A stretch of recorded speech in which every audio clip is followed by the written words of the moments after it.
and Bo Nix, amen. That is right. Oh my gosh.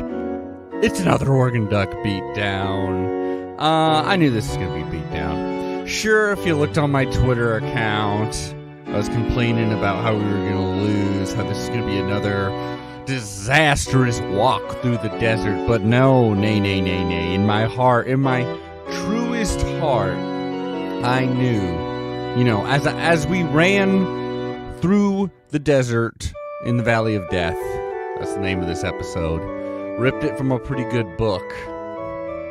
I'm sure y'all heard of it. That is right. The Ducks win 49-22. I think it's time for a layoff on the organ a little bit, all right? There we go. 49-22. It was a dominating victory. Thanks once again to Bo Nix mainly, but I mean the whole offense was really killing it. And even the defense in that first half, I'm sure a lot of people want to bag on it, but I don't know. They're building towards something really nice. I think they're obviously the weaker side of Duck football, but they are building towards something good, I think. Let's get into it, as y'all know. So this is the Sunday sermon, just a real quick rundown of the Duck game that happened yesterday. These are my 12 Quack commandments. That is what we have landed on. They are my Quack commandments. It's kind of sweaty. We use that Quack pun a little bit too much, but expect more of it. Now, number 1, blessed be Bo Nix. That is right, blessed be Bo Nix, because I know it sounds crazy, and yes, I know it became like an actual gosh darn meme. The infamous tweet, I got it pulled up here, from Trey Bruce, which doomed Bo Nix in an offseason. This is the year Bo Nix has improved so much under this new offense. He's focused. He's having fun. I wouldn't be surprised if he's a dark horse for the Heisman. That is April 17th, 2021. That season, not so good. But that program, an absolute tire fire. I think that's safe to say, too. I think Auburn fans would agree. Robbie Ashford, though, hey, shout out to Robbie Ashford. I'm glad he won the starting job. I don't even know if he started this. I don't watch that SEC football. I'm too busy watching Pac-12 after dark. Shout out to the Beavers beating Stanford in crazy fashion. But anyways, Bo Nix, you can take this meme and make it real, because it's real, because he's killing it, because he is a dark horse Heisman candidate. It's probably going to some SEC guy, but still, he's absolutely playing out of his mind right now. He was 20 of 25, 265 yards, 0 passing touchdowns, but 3 rushing touchdowns. Suddenly we got like a little Jeremiah Masoli? No, I mean, honestly, he definitely reminds you most of, probably because he's white and he's wearing the number 10 and he's a quarterback, but he definitely is reminding you of Justin Herbert when he was allowed to run, when he ran before the collarbone injury, and in big games when Cristobal's like, it'd be nice to win a Rose Bowl. Maybe I will let him run. I don't have my Duck mug right now. I have my Sloth mug. I don't know. It's cute. It's very cute. It doesn't really fit this. It's a very cute mug. Next time I'll get my Duck mug out there. Bo Nix, though, and then not only Bo Nix, but he had that first half, which made it so we were able to get into garbage time real quickly. Because that first half, he was 13 of 14. He had 14 completions in a row in this game. He was 13 of 14, 187 yards, 346 yards, 1 rushing touchdown in the first half. Hell yeah. That is awesome. That's setting you up for success. Even though that first drive, the first drive wasn't successful, and really we were lucky not to fall behind 10-0 because of that. I mean, thank the Pac-12 gods and this guy right here, Phil Knight. I'm sure he paid for that, fumble in the red zone that Jane DeLora did, trying to hand it off to Cowing. But DJ Johnson, he sniffed it out. It was a lucky fumble for us, but at the same time, DJ Johnson was there. He was there. And praise him. Praise be he. Anywho, let's get on to the next one. The carries. They do overfloweth. The carries overfloweth. And no, I'm not talking about the telekinesis prom murderer, sympathetic murderer that shocked the movie theaters in 1976. I don't actually know when it came out. Good movie, though. No, I'm talking about the ball carriers at Oregon. In Eugene, Oregon, that went down to the desert and completely demolished the Wildcats. Noah Whittington led the ball carriers, anyways, with 6 carries, 92 yards, 1 touchdown, including his 55-yard long, huge gashing play that, just felt pretty dang good. Bo Nix was second with 8 carries, 70 yards, 3 touchdowns. His long was that 25-yard long rushing TD, which at that point I was like, why is Bo Nix out there? It's the third quarter. We're up big. They're not coming back. There's just no way. What is he doing out there? And it's like, he rips off a 25-yard touchdown. It's like, it's nice. It's nice. Jordan James, 10 carries, 69 yards. Nice. 1 touchdown, 25-yard long carry. Bucky Irving, Bucky Irving, 12 carries, 67 yards, 1 touchdown, 23-yard long. So just huge guy. And this is what we were looking for, right? This is why Ducks were a 2-touchdown favorite, is because we were really good at running. They can't stop the run. Sure, we had problems in the pass, covering the pass, and they were good at that, but it came down to the running. Like, if you can't stop a team from running, and if a team's especially good at running, that game's over, basically. That game is over. And it was here. We had plenty to go around, because Sean Dollar's also got in there, 2 carries for 9 yards. And then, Maliki Matavao. The tight end gets that little sweep, gets the touchdown for 3 yards out in our jumbo package. I love having that jumbo package. Almost more than I like having jambalaya. That's what you call it. It is, hell yeah. I love seeing those big boys out there. That was really fun to see. I love seeing this Oregon offense led by the Russian attack. It seems like Byron Cardwell, if there's not an injury, which there doesn't seem to be any indication of an injury, maybe he doesn't want to be on the team anymore. I don't know. Maybe that's what's happening. Maybe someone, I don't know. Because I don't want to, and that'd be fine. Someone will get lucky as hell if he ends up on their team being a starting running back. But right now, he's not getting any touches, and that just seemed kind of weird. That's all I'm going to say. Seems like a good guy, though. Hope he gets touches somewhere or here. But right now, don't mess with anything because it is working. Tale of the turnovers.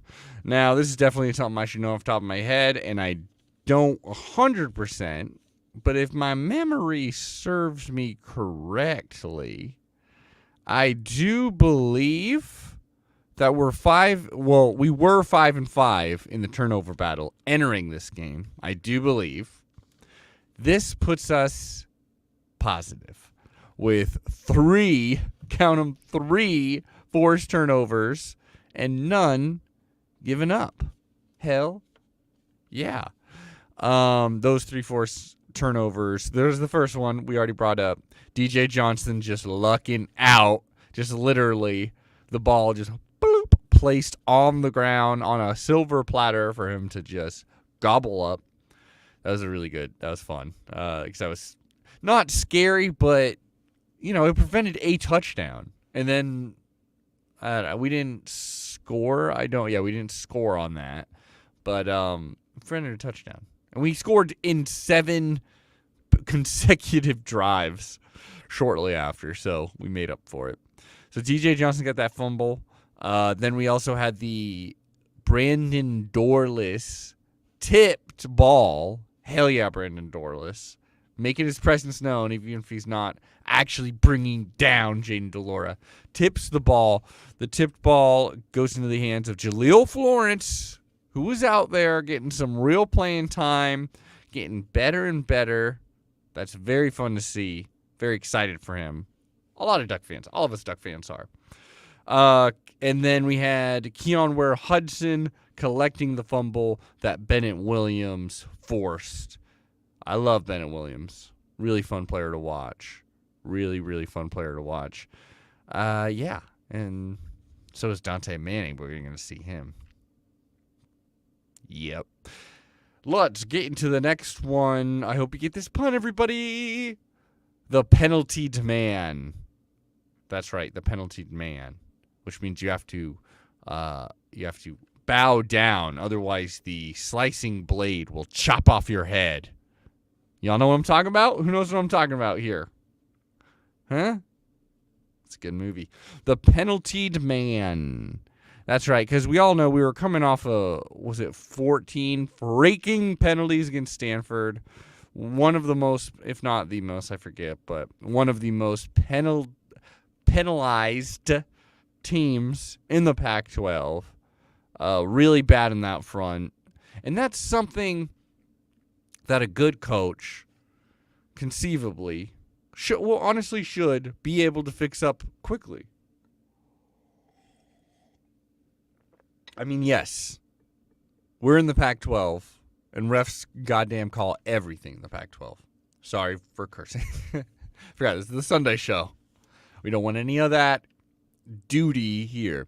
So, as I was saying, though, this is Pac-12. They're going to call everything. So that's pretty impressive that we've gotten it down quite a bit from 14 to, in this game, 6. 6 penalties for 56 yards. And most of them, well, actually, they were split. 3 in the first half, 3 in the second half. Again, garbage time penalties, they don't matter as much to me, that's for sure. You know, they're just not as crucial, and usually they're backups, and you tend to get a little lazy, you know, when you're up huge. So Bridges got that first one. He got that holding really early in the first quarter, which allowed them to get further down the field quickly and like set up what looked like was going to be a sure score. Manning got that targeting call in the second, and that kind of messed up a whole lot of things. That was like a low point, or started like the worst slump of the game for the Duck defense anyways. Because at that point, we had that targeting, and it took 3 minutes. It took so long. It felt like half an hour of refs looking at the footage, being like, was this targeting? Was it this? Was it, like really, really dissecting it. And then immediately out of that, you got that huge run, that 52-yarder, I believe the touchdown, which from Williams, that, made it, I believe, a 2-score game. And suddenly, it was more annoying than like, oh, they're in a throw. Like, this is going to be a huge game changer. It was just clearly like, I think it was Sewell and Flo. And again, Flo's been like out and in, mainly out due to injury throughout his entire career, but also this season. And I think he's he got a little off. Like, they were showing that one time that he, like, with the crazy eyes, went to the sideline, and then immediately Jaden Delores like snapping the ball, and he kind of like was a little out of position, stuff like that. But yeah, so we had that rough play, and plays like that are really going to hurt us. That's UCLA's bread and butter, is when you do stuff like that a lot of times, because they're able to turn that into touchdowns. And Arizona was able to do that.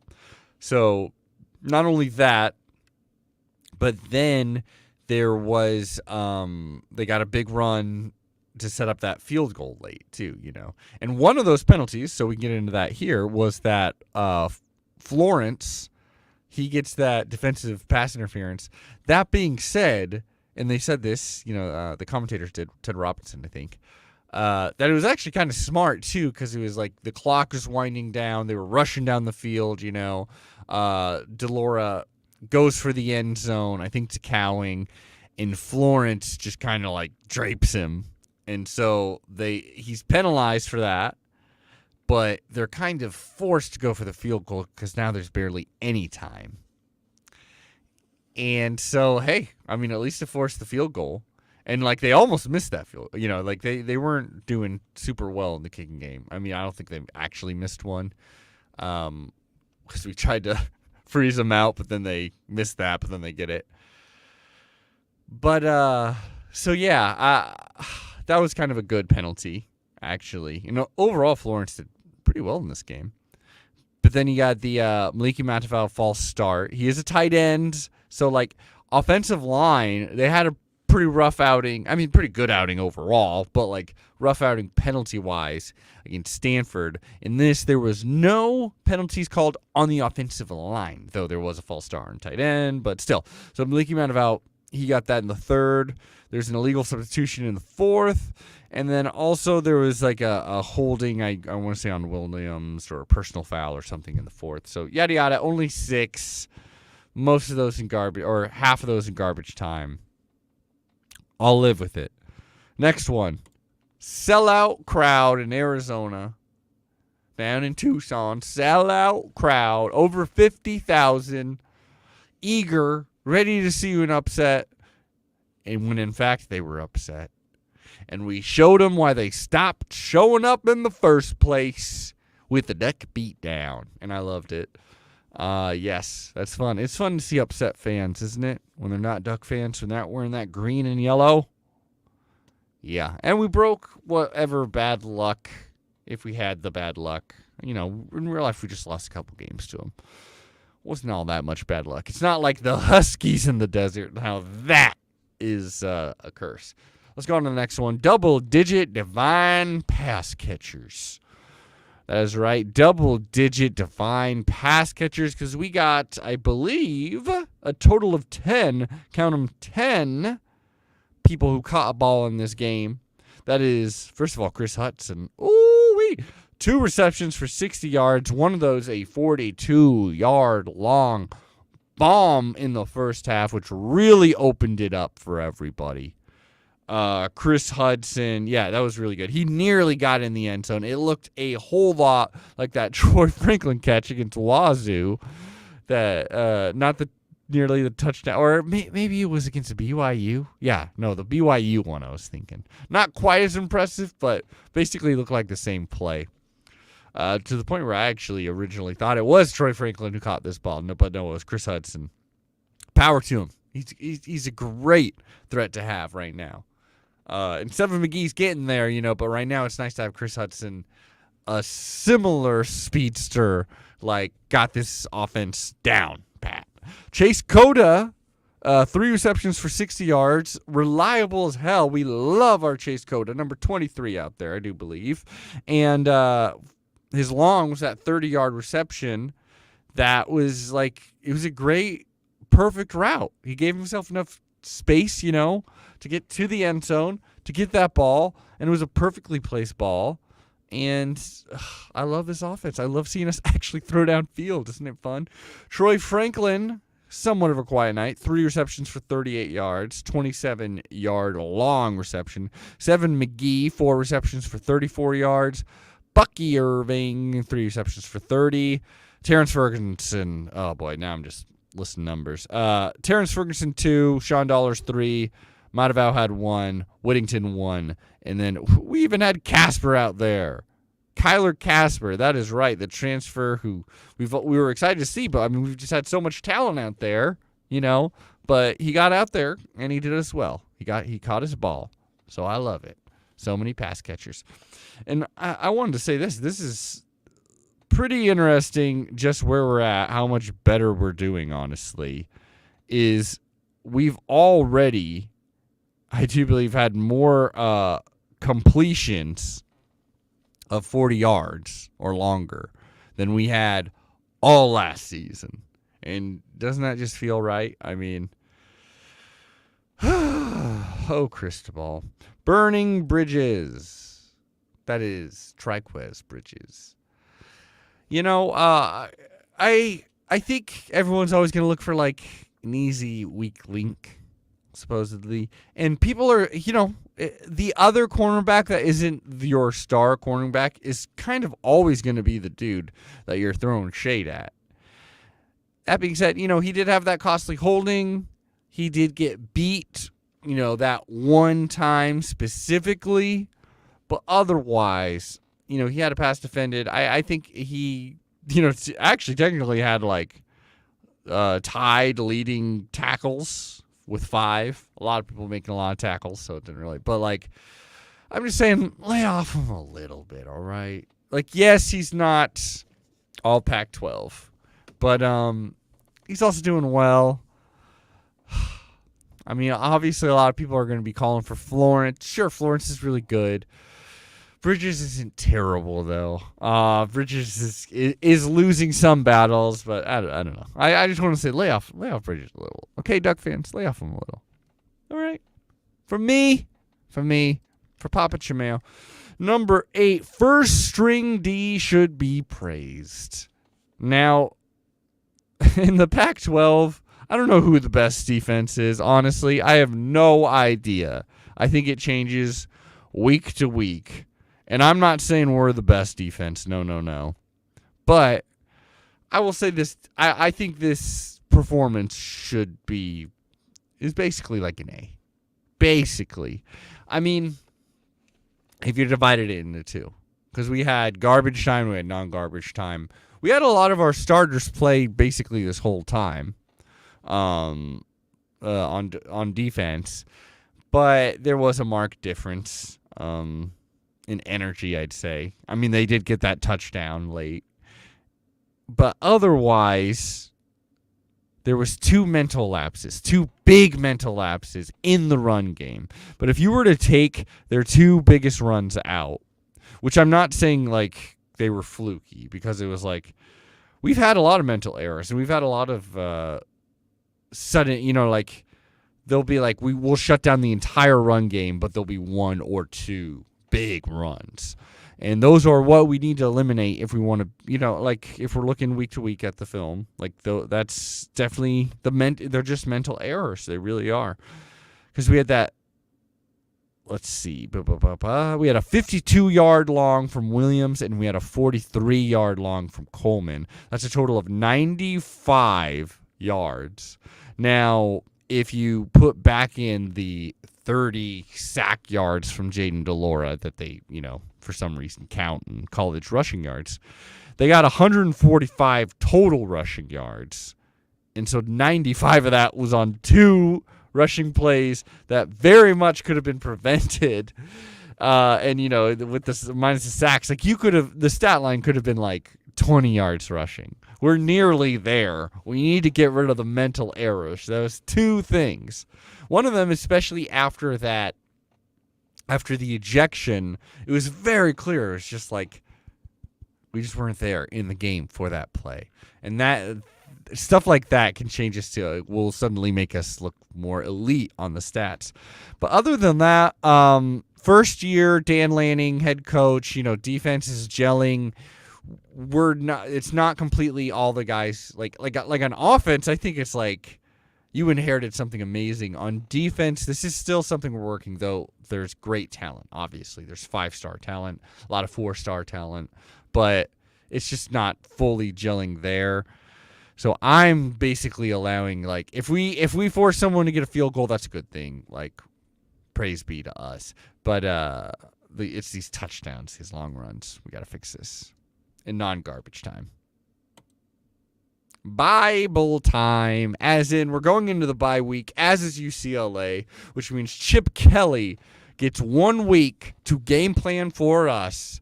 One of the, this is like the game of the Pac-12. This could be the game of the week because game day could be coming to Eugene, Oregon. Oh, yeah, that'd be something.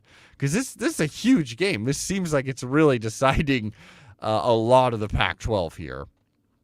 With the way these 2 teams are doing, we get a week of healing up. Hopefully Jones will be back for the offensive line. Though the offensive line is doing super well, it'll just be nice to have that. Otherwise, Dante Manning, who's ejected. Luckily, it was in the first half, so he'll be back for that game. There's not going to be too many absences, really. Like, we're pretty full healed. We'll be able to fully lock in on UCLA. God, I hope we win that game. Phil Knight, please. Number 10, third down. I thought this was an interesting stat for Oregon in this game. It really shows how dominant we were. Because for third down. Oh, and I just want to say this, just a stat, just because we were talking about the D a little bit. Arizona, their passing game was like, that was their bread and butter with all their really impressive receivers. And, Jaden Allura can sling it. He's mobile. He's good. He's a good scrambler.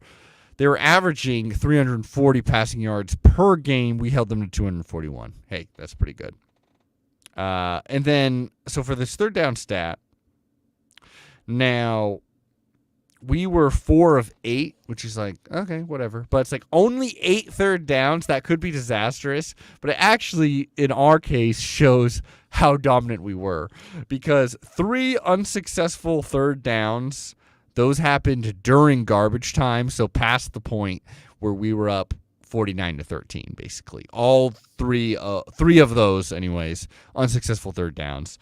And then we were 2 of 3 on third down in the first half, which means we only got 3 first downs, because that was the few times where it took that many times to get a first down. Usually, it only took us 1 or 2 plays to get a first down, and we were just marching down the field like crazy, which is why we were able to build that 28-13 lead just with only 3 third downs. Like, I thought it was amazing.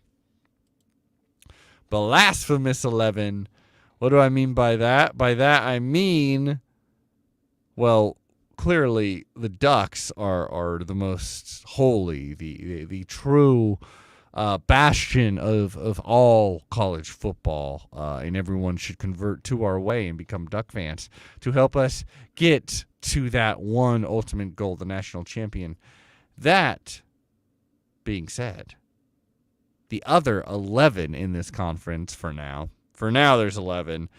They are known as the bottom 11, and I thought we should take a peek at them, where we're at right now. As we know, there's basically no divisions anymore, but yeah. It's just the top 2 will play each other in the Pac-12 championship game. At the very tippy top, per se, I guess, is USC. They are 6-0. 4-0 in conference play, because they've already they've played one more conference game because they're playing that Notre Dame game later. They are ranked number 6 in the country. UCLA right behind them, so that means that after this bye week, that is the game. That is absolutely going to be huge. 6-0, 3-0 in conference play. Then we got number 12 Oregon. 5-1 overall, 3-0 in conference play. Excited as hell. I mean, basically a 3-way tie. Those are the 3 teams right now that really look like they got a shot. And, like, honestly, I know a lot of people like to write off, like, once you win one game in the Pac-12, they're like, oh, well, you're done. Like, you can't make it to the playoffs. And that's not even my goal. My goal in the end. I'm not one of those people that's like playoff or bust. I freaking love Rose Bowls that don't have anything to do with the playoffs. Those are like my favorite games. But making the playoffs, and if there happens to be a Rose Bowl involved, that's always nice.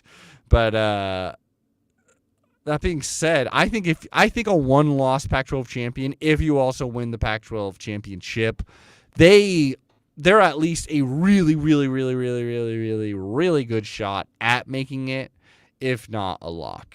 Pretty close to a lock, I personally think.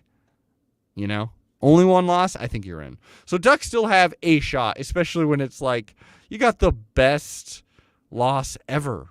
Week 1 against Georgia. Even if Georgia completely implodes, it's not going to be a bad loss. Like, honestly. They're just too talented and good in last year's national championship and SEC, and it was week 1, and we've looked completely different since then. We're still in it, but I mean, not that I think we're even going to make it or that we're not going to drop at least one game, honestly, but we're still in it. These 3 teams are still national title contenders, and yeah, it's kind of nice. We'll see what happens.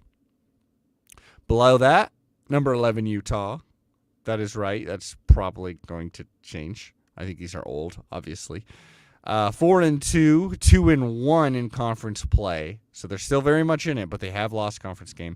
Then we got 3-2, 1-1 California, 4-2, 1, and then all these basically are tied with 1-2 conference records in Washington, Washington State, Oregon State, Arizona, and Arizona State. All of them, I mean, they're not out of it, but it seems unlikely. Even though we're only halfway through, it seems unlikely that it'll be one of those teams. Who knows?